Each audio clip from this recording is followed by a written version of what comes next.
semua, Assalamualaikum warahmatullahi wabarakatuh. Apa kabar anak-anak? Ada yang tidak masuk? Bapak bisa kasih absennya dulu.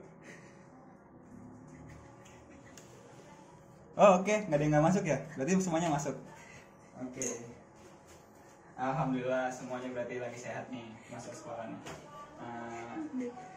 Sebelum kita mulai pelajaran pada pagi hari ini, agak baiknya kita berdoa dulu supaya materi yang akan kita pelajari hari ini dapat tersampaikan dengan baik. Berdoa menurut agama dan kepercayaan masing-masing. Berdoa dimulai. Berdoa selesai. Baik. Sebelum Bapak masuk ke materi ini, ada yang tahu nggak di depan ini itu materi membahas tentang apa? Ada yang tahu? Oh, belum ada yang tahu nih pasti. Soalnya baru kan materinya. Jadi ini tuh materi tentang bagaimana sih suatu wilayah atau suatu negara itu melakukan pembangunan dan dikembangkan wilayahnya supaya jadi wilayah yang maju. Kita bisa baca di sini materinya adalah pembangunan dan pengembangan wilayah. Oke, lanjut. Jadi sebelum Bapak masuk ke materi, Bapak akan menyampaikan apa sih yang akan dicapai ketika kalian mengetahui materi kali ini. Jadi materi kali ini mempunyai indikator pencapaian kompetensi, yaitu menganalisis pembangunan dan pertumbuhan wilayah. Oke, next.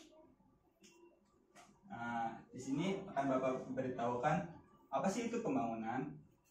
Pembangunan itu adalah upaya secara sadar dari manusia untuk memanfaatkan lingkungan dalam usaha memenuhi kebutuhan hidupnya.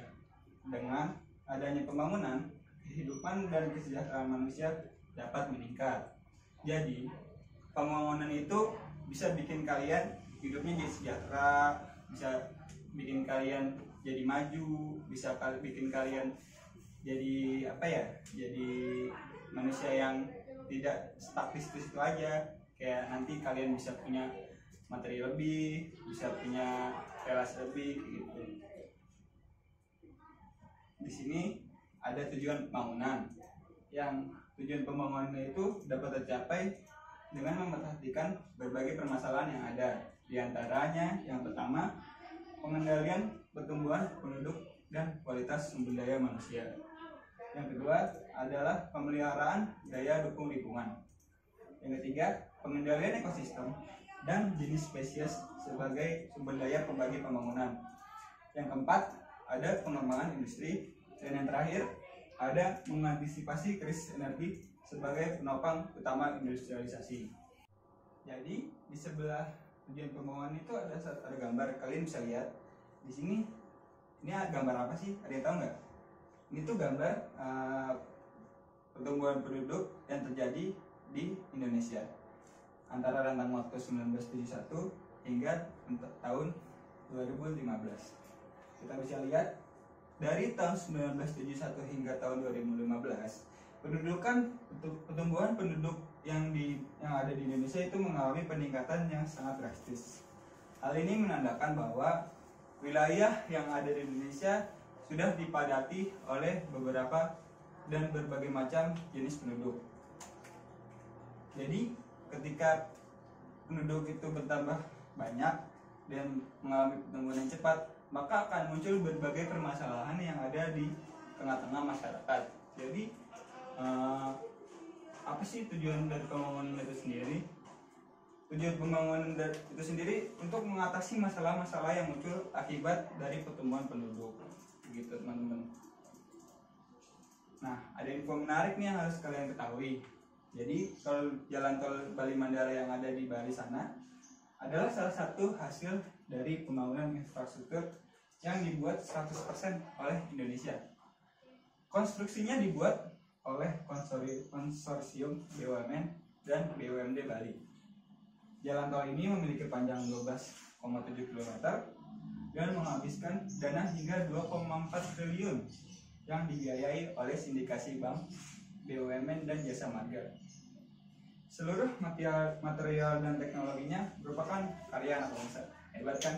Jadi nanti semoga kalian bisa bikin infrastruktur yang mantap seperti ini ya. Kalau kalian udah jadi profesor, udah jadi ahli di Indonesia kayak gitu.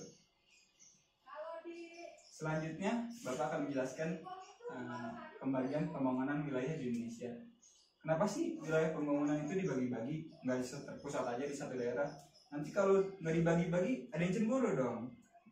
Harus semuanya harus ngerata ya, harus ngerasain pembangunan, harus ngerasain hasil-hasil dari pembangunan.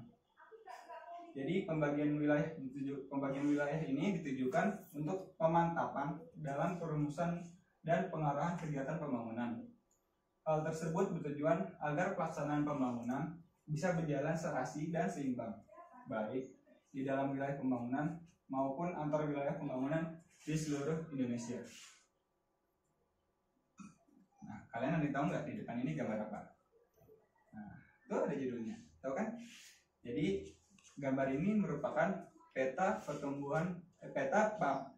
pembangunan wilayah di Indonesia. Jadi kalian bisa lihat di depan, di sini ada garis besar yang mengelilingi Pulau Nusantara dibagi menjadi 4 bagian utama. Nah, tadi kalau Bapak udah ngejelasin petanya itu untuk apa, jadi sekarang ada tabel pembagian pengembangan wilayah di Indonesia. Jadi wilayah pembangunan di Indonesia itu dibagi menjadi 4 wilayah pembangunan utama. Yang pertama A, yang kedua B, ketiga C, yang keempat D. Yang wilayah A itu pembangunan wilayahnya itu berpusat di kota Medan. Yang B berpusat di daerah Jakarta, yang C berpusat di Surabaya, yang D berpusat di Makassar. Pembagian wilayah utamanya itu dibagi menjadi 10 bagian.